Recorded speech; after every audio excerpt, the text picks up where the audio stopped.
আমি আশা কৰিছোঁ বিজেপি আগৰ পৰা গুৰলোকে চৰকাৰ বিজেপি আছে আমি বিজেপিৰ লগতে থাকিম।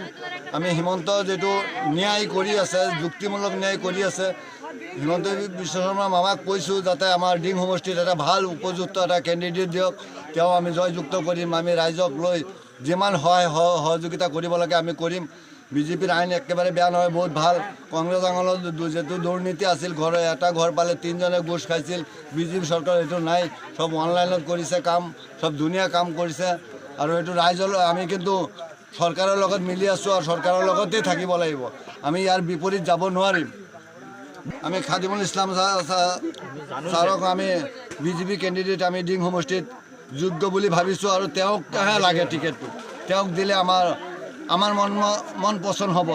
তেওঁক দিলে ডিং সমষ্টিত আমাৰ বিজেপি কেণ্ডিডেট খাদিমুল ছাৰক দিলে আমি নিশ্চয় জয় হ'ব পাৰে এটা গহনা আছে বা আমি কৰিব পাৰিম।